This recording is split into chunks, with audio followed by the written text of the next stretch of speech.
For centuries, knowledge has been hidden in plain sight across the sands of time. Whispers of lost civilizations, cryptic symbols, and forbidden histories have been erased or concealed. What if the truth was never lost, but hidden? Welcome to Eye of Ancient Mysteries, where the past speaks and the future listens. Sit back, open your mind, and prepare to uncover the untold secrets of our world. Let the journey begin now. The night minister understood. The large doorman eyed him patiently. There are 3 types of procedures: standard, fast, and extremely urgent. Which do you prefer? Extremely urgent! The matter is of utmost. Got it. Move along. The man rushed off. The doorman called after him. Where are you going? First, to the counter, for the form. The man joined the line at the counter. Luckily, there were only 3 people. When his turn came, he said, I need to speak to. Not my concern. I sell forms. Give me an extremely urgent one. Next window. Can't I get it from you? Can't you read what it says here? Youth, hurry up, protested an old woman standing behind him. The man headed to the other window. Get in line! Someone shouted at him. But I was already at the other. Nobody cares. Another one snapped. A policeman intervened. Move it. The man had to queue up behind 20 more people. He tried to stay calm. When his turn finally came, he received a red form. That'll be $1,200. Why so expensive? $500 for urgency, $300 for extreme urgency, and $400 secretariat fee. Clear. The man didn't argue and moved into the hall. Spotting an empty table, he rushed to it, waving his form. He sat down and began filling it out, leaving many fields blank. Now what? The rules were posted on the wall. 30, 3 articles and 90, 7 paragraphs, covering several meters of space. The man began reading diligently, but only made it to paragraph 5 of Article 3. He gave up, looked around, and saw a counter marked Information. There was a long line. So he returned to the doorman, who was solving a crossword puzzle. Excuse me. Information counter. The doorman mumbled, glancing at him. Resigned, the man got in line. 15 minutes later, it was his turn. Is this how you fill out a form? At your age, and you still. The clerk was annoyed and started making corrections so fast that the man wondered how she could even understand his handwriting. You know what I think? God forbid someone like you ever has to pilot a spaceship. Do you know who I am? The man exclaimed, trying to pull his badge from his lapel. Calm down. I don't care. Nowadays, everyone is someone. I don't have time to waste. If you didn't fill out the form properly, that's your problem. And the girl dismissed him. Furious, the man began pacing with the red form in hand. At the end of the hallway, he spotted a clerk sitting on a chair. He approached him. Excuse me. The clerk didn't even look up. Excuse me. He saw the clerk was filling out a Toto, Cosmos betting slip. Oh, so you play too? The man asked, pretending to be interested. Do you use any system? The clerk looked up. What do you think? Will Andromeda beat Centaur? The man considered. They're in the same league. We'd need the crew lineups to be sure. the clerk countered. A friend of mine plays using a scientific system. He used to be with the space police. When? 7 years ago. That's quite a while. If you'd like, I could find out more. Really? The clerk looked at him. You an astronaut? I'm Captain Vladimir Clark. Never heard of you. What team do you play for? None. I'm a career officer. Now, can you tell me where to take this form? But you'll let me know before you leave, right? Of course. I'm a fan too. Now, about the form. Follow me. He led him down the corridor, opened a door, and they came to a staircase. First floor, room 15. The captain climbed up. He knocked on door 15. A black-eyed woman, without makeup and dressed in white, opened it. She grabbed the form and pointed to a chair. Give me your documents. The captain handed them over. She took a yellow folder, stuffed the form and documents inside, closed it, and labeled the cover. What's your name? I just gave you my documents. What's your name? Vladimir Clark. Which is your first name, and which is your last? You can't tell with names these days. Clark, the captain replied with resignation. Look, this is extremely urgent. It's about. No need to explain. The red form speaks for itself. The doctor will see you as soon as he's free. Why would I need to see him? You're unbelievable! I could be your mother.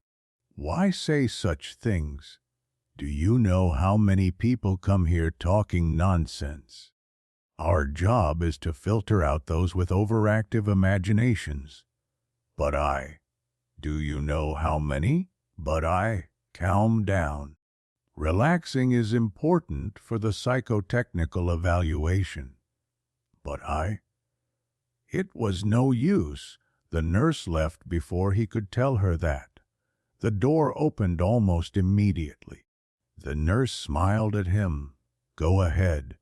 The captain entered and began, Doctor, I know everything. The psychoanalyst interrupted. Make yourself comfortable. I assume this isn't your first time filling out tests. No. I wanted to say. Understood. Here you go. This clock is accurate. It will time each test you complete.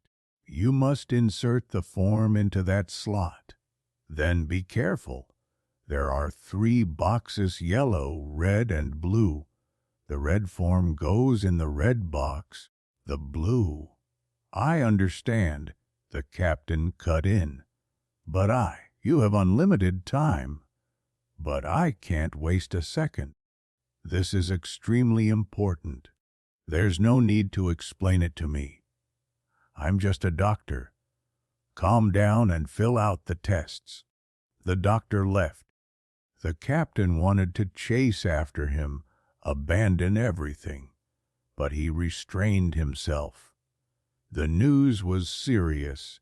He had to speak to the director personally, and this was the only way to reach him. Ever since, back in 1960, the electronic brain proved it could do in 4 days what 800 accountants did in a month. The bureaucracy, terrified of being replaced, gradually took control of the machines and created such a web of procedures that the number of employees had to be doubled. There were only 2 ways to report something to the directors at the Ministry of Interplanetary Affairs: write a letter or appear in person. The captain had written, but no one replied. 3 days ago he'd sent his assistant Juarez, who then vanished. Now he'd come himself and had already lost a whole hour. He grabbed the test sheets. He'd filled them out before. He'd managed quickly. Okay, let's see, to get out of the maze and reach the grass. The rabbit should go here and here. No mistake, big deal. He tackled the other test, piloting instruments. Piece of cake. Then came long rows of numbers. Getting smaller and smaller, he had to underline the matching ones, big deal. He was an engineer, used to working with numbers. This one, and that one. Damn it. Wrong again. To hell with it. After all, his job didn't depend on this psychotechnical exam. He filled out the tests randomly, without thinking, then quickly shoved the sheets into the colored boxes. Then he knocked on the door, satisfied. The nurse accompanied him to the waiting room. The captain sank into a chair and tried to calm himself. He thought of his Maria and started chain smoking. An entire hour passed. He jumped up and rushed to the door. No point, said a man who was waiting too. We all have to wait. At least they invented those super fast electronic brains. Otherwise we'd rot in these waiting rooms. He pointed to the others. 4 men and 1 woman, who at that moment looked up at the ceiling and sighed. You could go mad, the captain growled. Bureaucracy, chimed in an elegant old man with a huge bag on his knees. Finally, the captain was called. The elegant gentleman turned red and began protesting. I must insist. This is clearly an undeserved preference. The gentleman must retake the exam? The nurse snapped. He made a terrible mess. Put the red forms in the yellow box and vice versa. Total chaos. The doctor is furious. She invited the captain in to see the doctor, who scolded him for several minutes. Enough, the captain shouted. I won't take the exam again. I'm Captain Clark on active duty. I've passed all required tests. The doctor opened the yellow folder. That's right, he said. You're on active duty. You weren't supposed to take the exam. That Dr. Piacenza. What do I do now? What a mess! The doctor tapped the folder with his fingers. Are you sure you told the doctor your rank? He didn't give me a chance. The psychoanalyst looked at him doubtfully, then shrugged. He picked up the phone, dialed a number, and muttered, Let the chief doctor handle it. I'll send him to you. He explained the situation over the phone, then handed the file to the captain. He had to take it to room 27. The chief doctor looked at him reproachfully. How could you mess things up like this? I didn't mess anything up. I wasn't even allowed to speak. Listen, I don't have time to waste. I need to speak immediately. That's not my concern. A mistake was made, and mistakes are unacceptable in my department. Now explain what you did. Your forms have already reached the electronic brain. I didn't do anything wrong. The captain raised his voice. I've been running from office to office all morning. They said that if you come in person, things get handled faster. If everyone followed the rules, everything would be resolved within an hour. But no one helps us. Everyone claims they don't know the rules. That's a lack of civic responsibility. Sir, I'm a captain, Clark shouted. Calm down. The doctor looked flustered. You're on active duty. Of course.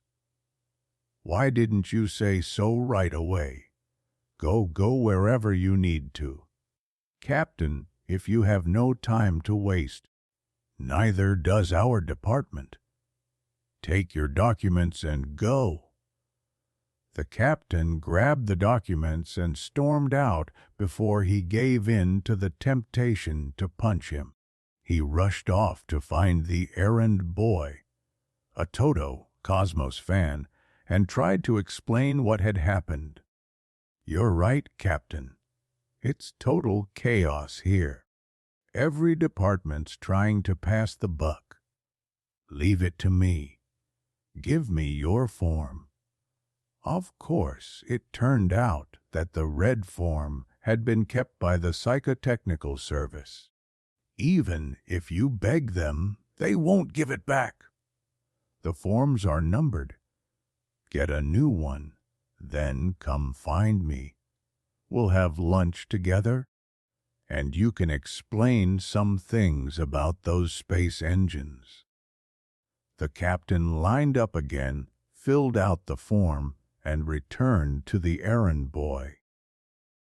Why'd you take the urgent one? Everyone uses them. Trust me, better go through the normal procedure. Exhausted, the captain went back, bought a yellow form, filled it out, and returned to the errand boy. He took the form and led the captain to basement number 1, where visitors were lined up in 3 long queues, waiting their turn to put their forms into the appropriate boxes. See, he said triumphantly. Only about 20 people in front of the yellow box. Get in line. I'll find you myself. As soon as he got in line, the captain fumed. He had wasted an entire morning. He looked at the sour faces around him. People occasionally glanced at each other and sighed. Next time I'll bring lunch, said a woman. There's a cafeteria. Oh, please! You know we have to wait in basement number 2 right after this? True!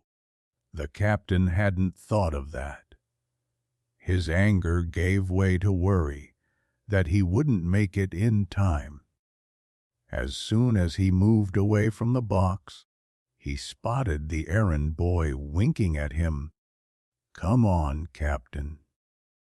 We need to go straight to basement number 2. We have exactly an hour. Trust me. In the restaurant, the captain gave distracted answers while the errand boy devoured the offered lunch. Then he slipped into the crowd in basement number 2, waiting to get his forms back. Having eaten, he felt better, ready for anything, even blowing up the Ministry of Interplanetary Affairs, just to be heard. Stop pushing, snapped a fat woman, probably the widow of a man killed in a workplace accident. They'll call us. At last, the captain heard his name and began pushing through the crowd. Some people started protesting. Others told them to shut up. Above all rose the commanding voice of a police officer. Silence! The captain reached the robot. Faster! The robot croaked. I've been calling you for minutes. I couldn't get through. Faster, your ID documents. The captain shoved in his ID and retrieved his form. To the right, a crowd descended the stairs with their forms. He followed. A metallic voice repeated, blue forms to stair 2, red forms to stair 3, yellow forms to stair 1, blue forms. A clerk yanked the form from his hand And as the captain was heading to the waiting room, he suddenly saw a man in the corridor with bulging eyes, unbuttoned collar, and trembling hands. It was Charrier, the third officer. "Charrier, Captain," the lieutenant mumbled. "I found Jarez. They subjected him to narcoanalysis, separated us right away, wanted to do the same to me." "What?" "They're holding him in the psychotechnical service. He started acting up. Did he manage to talk to anyone?" "No one, Captain. To get them to listen, we'd need ray guns. Or maybe Jarez really has gone mad. He's been here 3 days, who knows where? Madness! And to think Jarez came here to handle 2 things at once. Get permission to marry, ha!" The young man chuckled. Clark grabbed his arm and shook him. "Charrier, have you eaten?" The young man seemed to come to his senses, blushed, smoothed his hair, buttoned his collar. "Sorry, no. I haven't eaten. Take this. The errand boy was right to make me stuff those sandwiches in my pocket. So Jarez has been here for 3 days, and I thought he'd gotten lost somewhere. And you, what are you doing here? As far as I know, you're already married." "I came to find you." "They've been bouncing me from office to office. If you hadn't raised hell in the psychotechnical service, they'd have drugged me too, just like Jarez. But once they heard your name, they kicked me right out. Tell me, how did you manage to deal with them?" "Don't ask. But you still haven't told me why you came to find me." "Oh, God!" Charrier's eyes widened. "Here you can get so mixed up, you forget the most important thing. Captain, Torrente is completely recovered. He's back to his senses. He confirmed what he said during his delirium. The doctor gave me a transcript of the recordings. The captain grabbed the documents. Things were getting critical, and they were still getting bogged down here." "Vladimir Clark!" Someone called out. The captain jumped. "Evening. Charrier, come with me."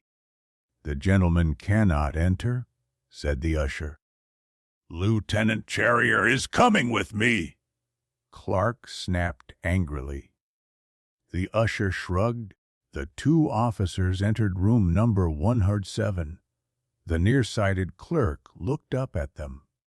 "Name, middle name, address." "Enough. This is an extremely urgent matter." The clerk repeated in a nasal voice, "Name, middle name, address. Captain Vladimir Clark and Lieutenant Robert Charrier request an emergency meeting.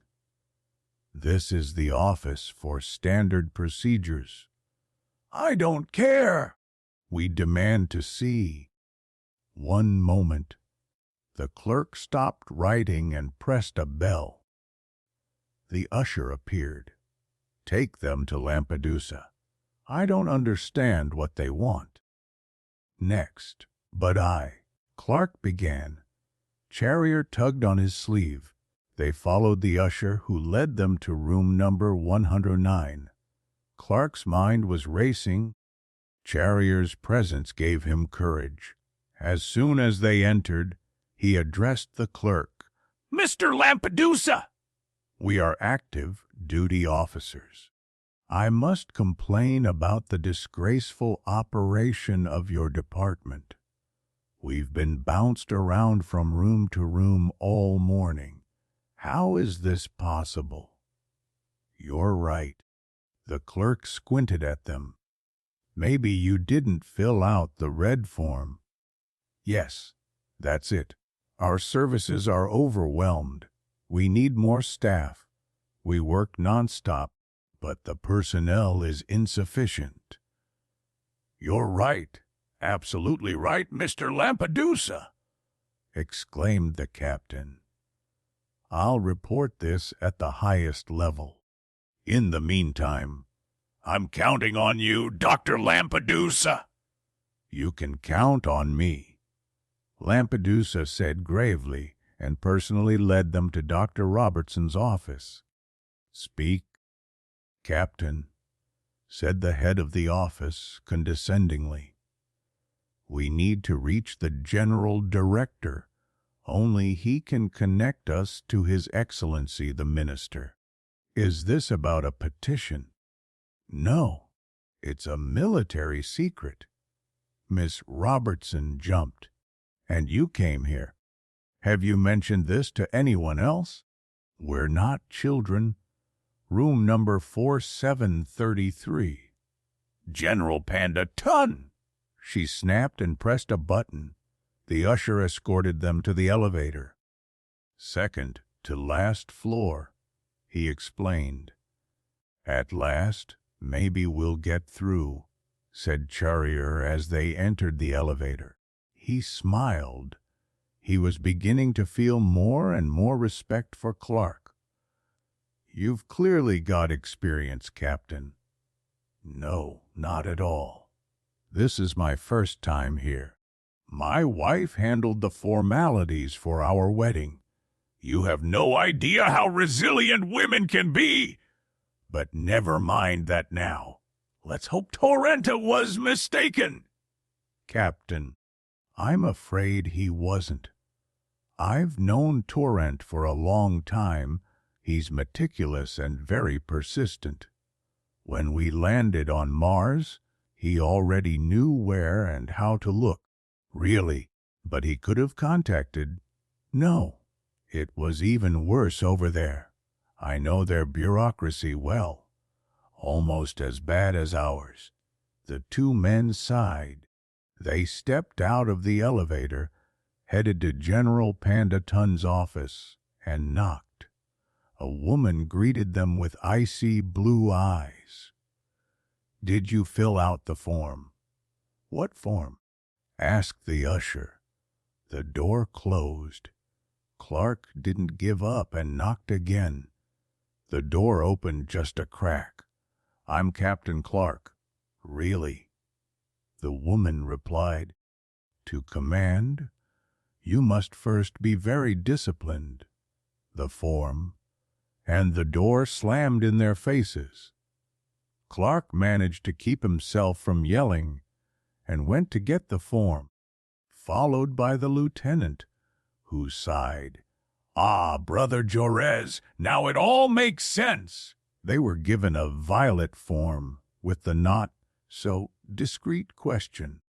Why do you wish to speak with the general?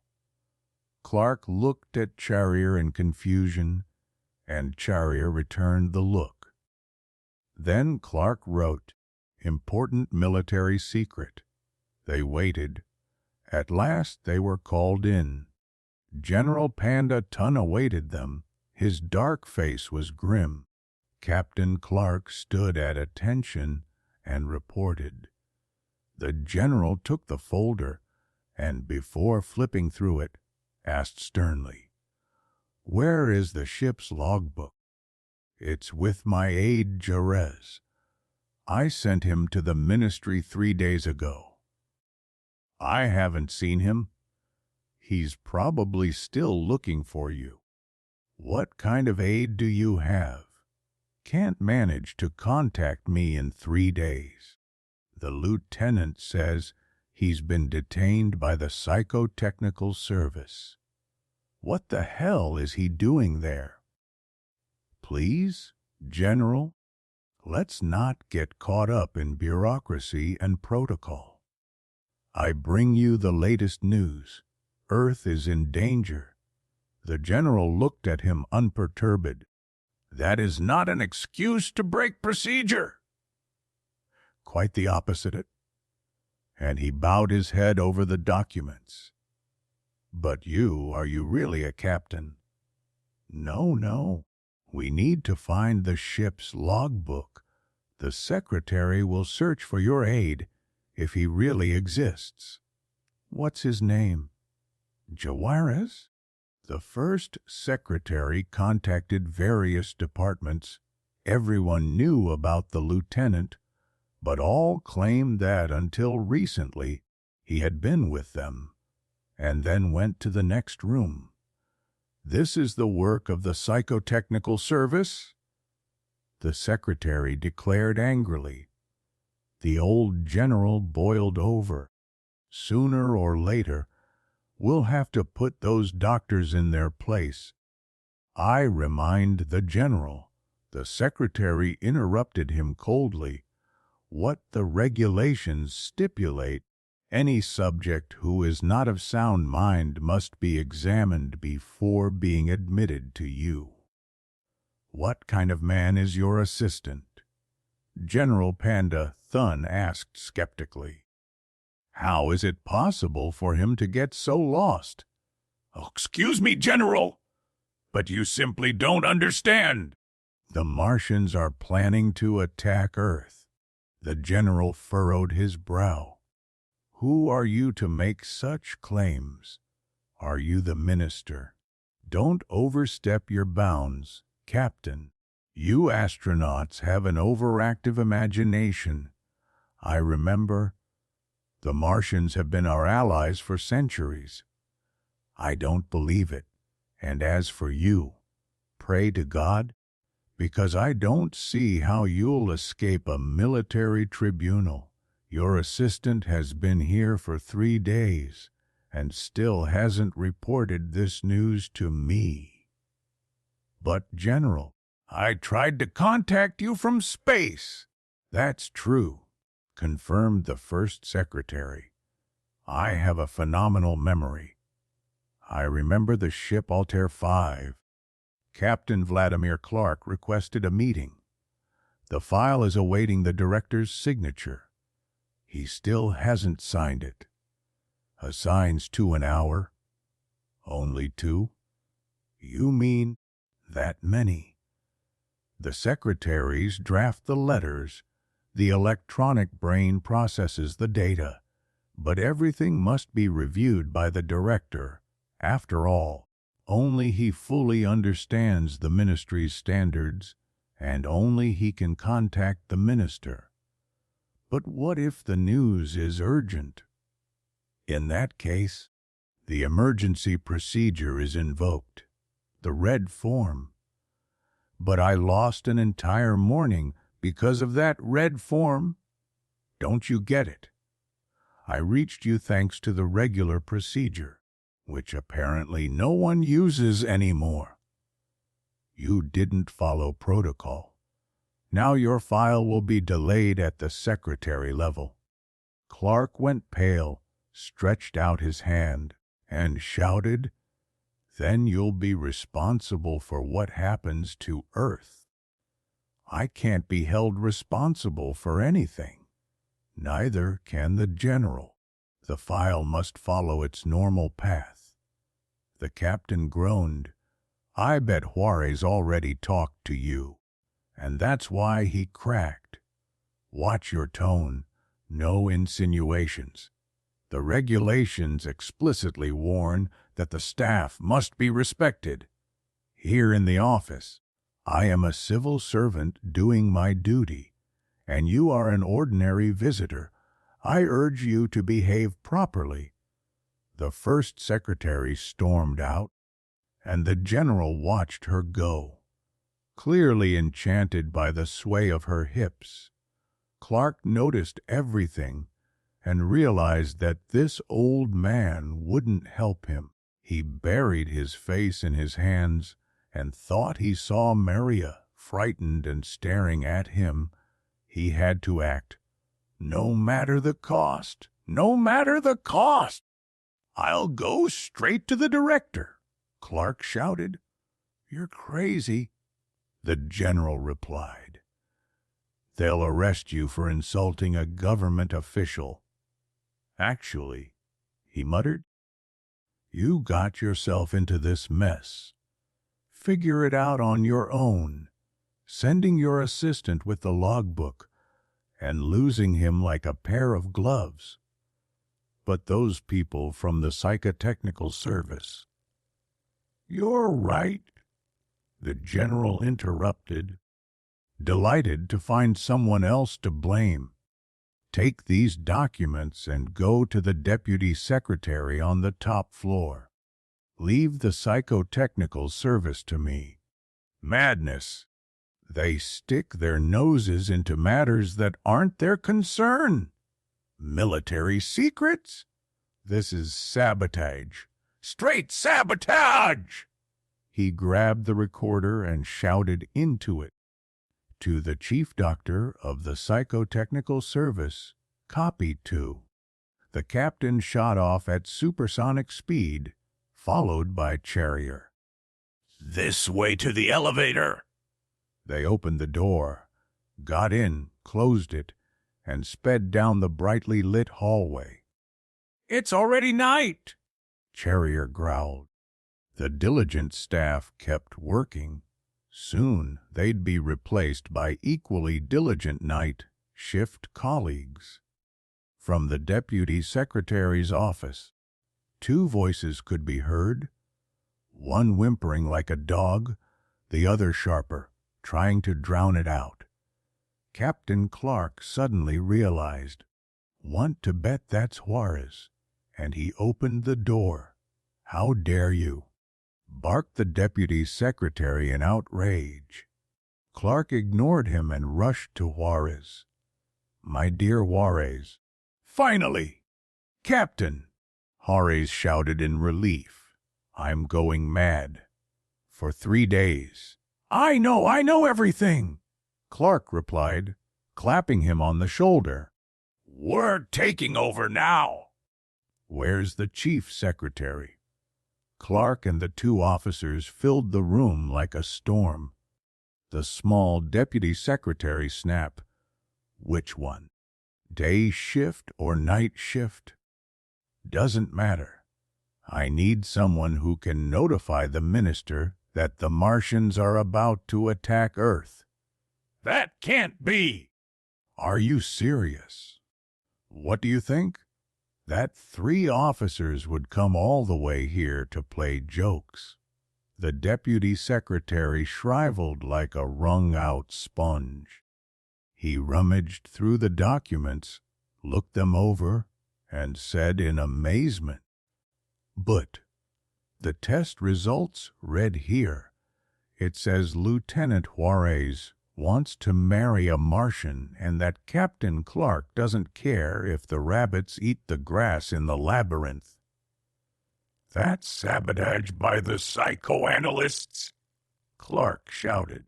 Even General Panda. Thun admitted it. Entirely possible. The deputy secretary looked over the 3 astronauts, clearly confused. He was well acquainted with behind the scenes machinations, those same machinations he always suffered from. The homeland is in danger, began Charrier, and the tiny secretary jumped. Perhaps the moment had come for the entire ministry to learn who Deputy Secretary Parapopoulos really was.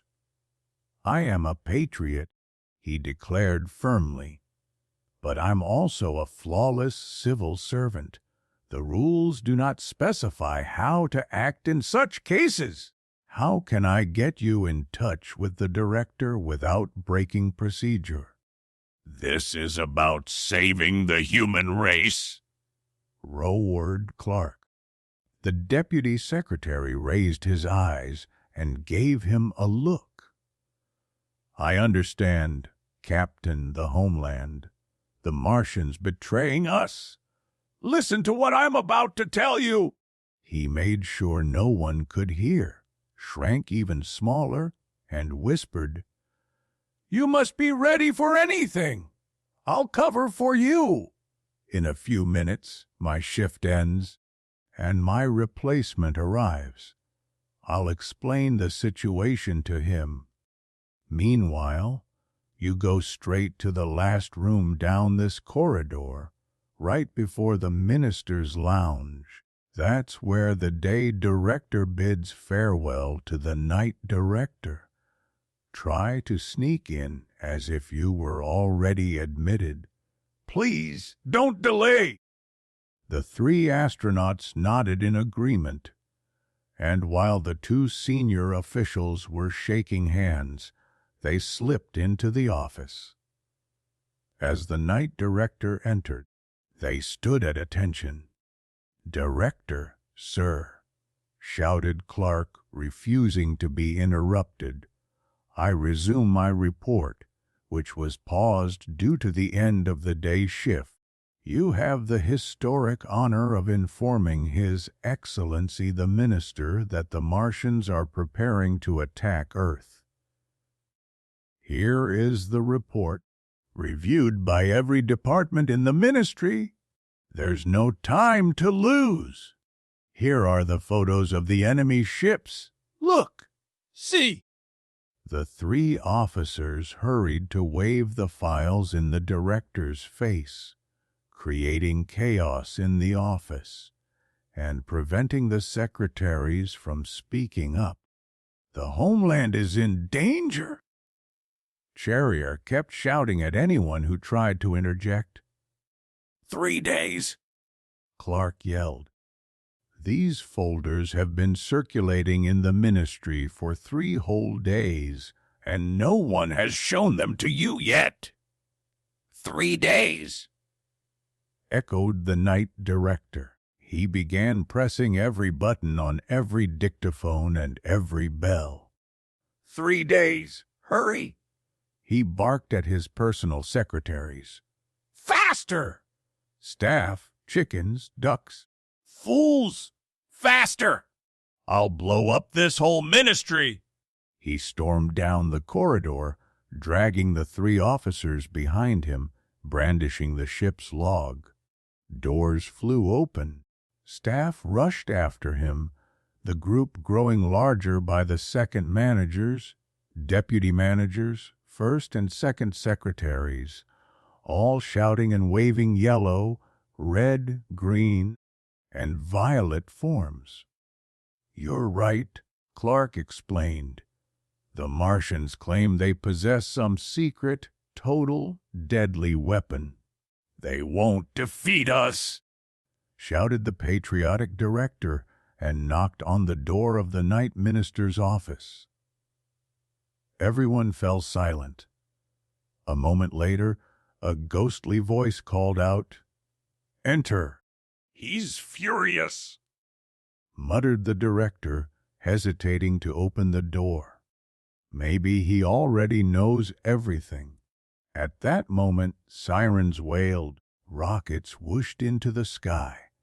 Anti-aircraft guns opened fire.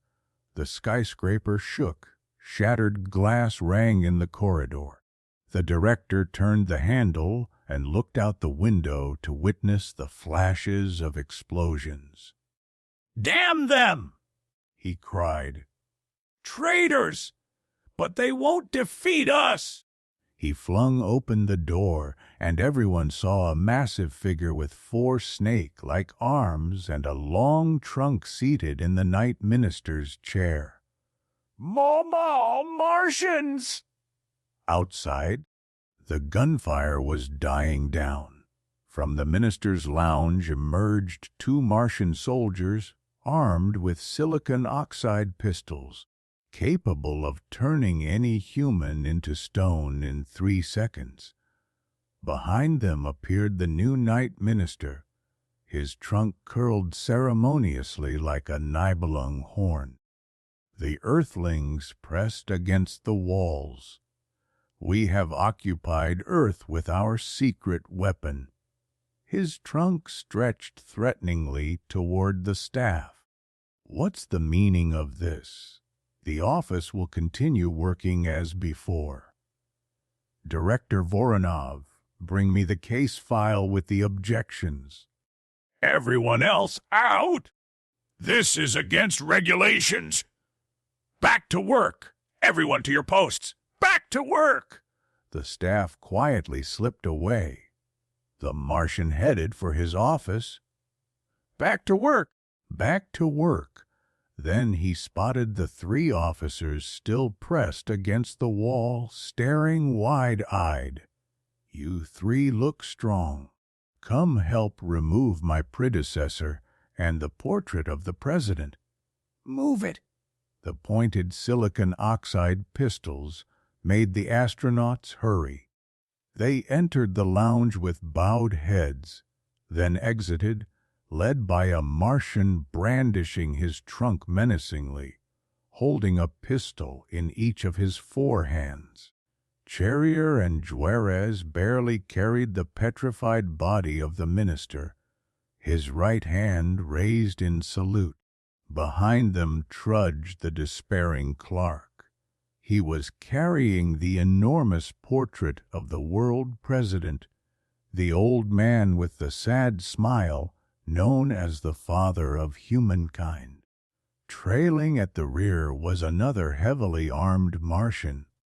From behind half-open doors, ministry staff peeked to see what was happening.